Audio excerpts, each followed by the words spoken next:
All right, so we recognize there's this really wide range of diversity within the human race, right? There's a seemingly infinite variety of dispositions and characteristics and features. And at the same time, we recognize all of that diversity. We also recognize there's something we share, and that is that all human beings share the normal range of human health. And it's a wide range, but there is a standard that we have for assessing human health. And there's a range that we can use metrics to place people within and say, you fall within the range of normal human health. On the other hand, you fall above the range of normal human health.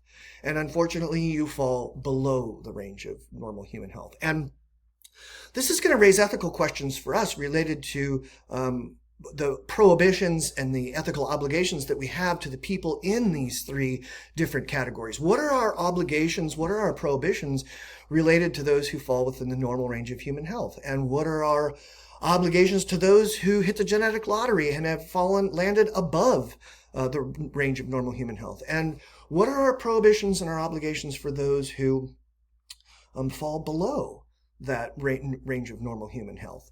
And we might begin to approach these questions by thinking about how we ordinarily situate ourselves on questions of human health and the available medical technology.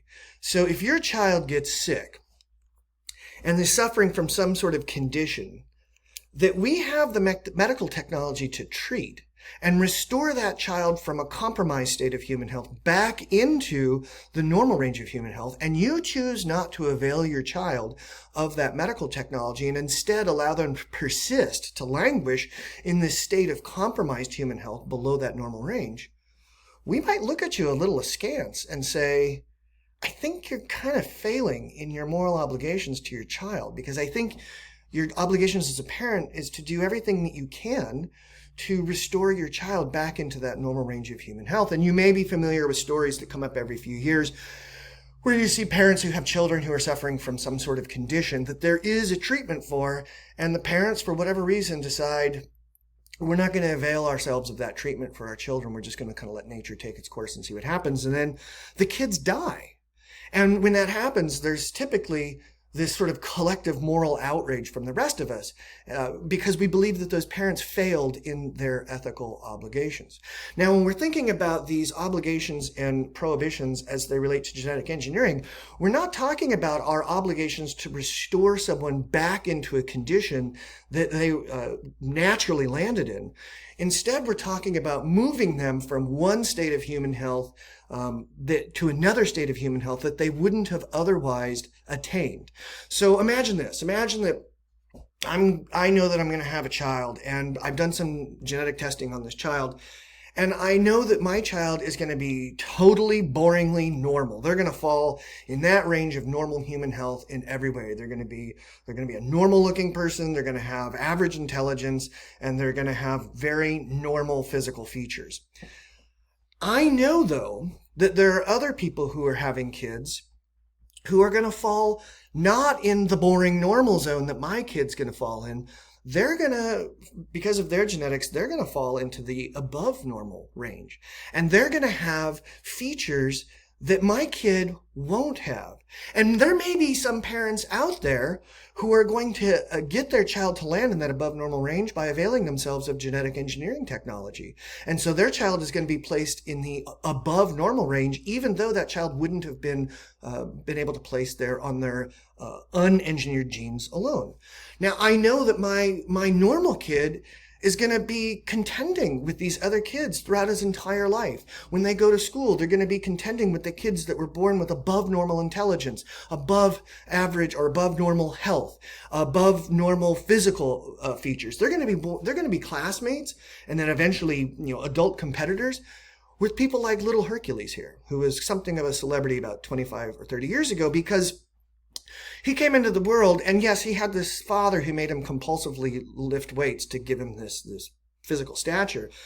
But the fact is, he was also born into the world with unique genetics, kind of a genetic freak that was able to develop his physicality in this manner in such a young age. It's not normal.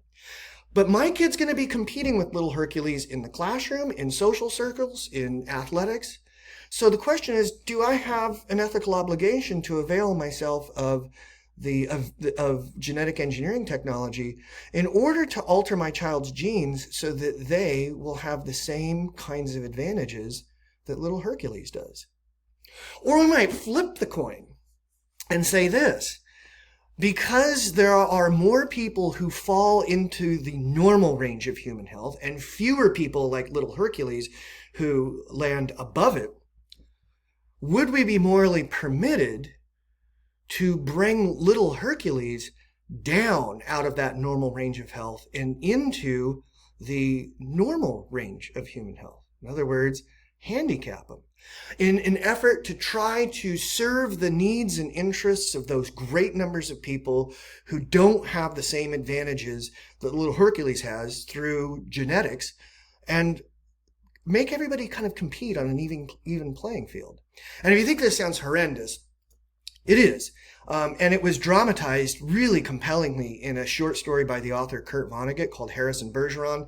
Maybe I'll put a link to that in the Canvas page. It's a wild story. It's really good.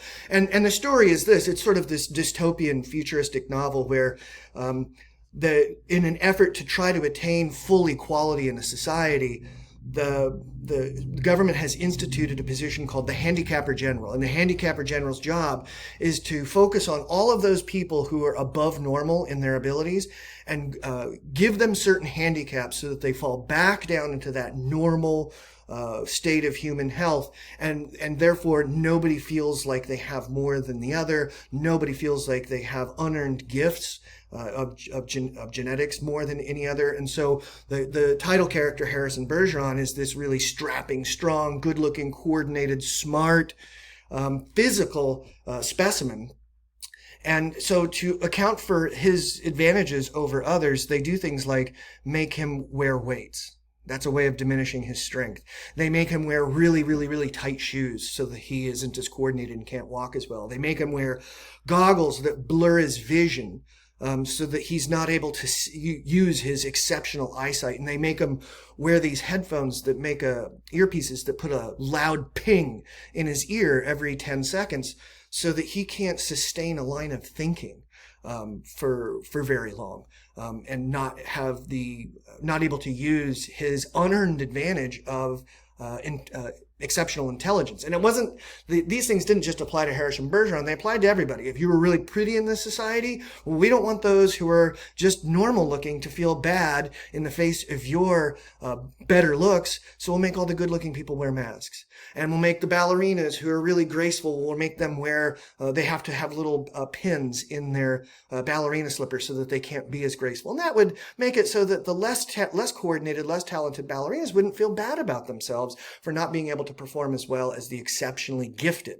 Okay? So the question here is, do I have a moral obligation to help my child rise above the baseline normal human health in order for them to be able to compete fairly with all of those who land in that above normal range through their genetics? And am I ethically permitted in the quest for fairness to do something to drag those who land through no effort of their own in that superior genetic territory and bring them down, handicap them down into the normal range of human health in order to be able to level the competitive playing field of life?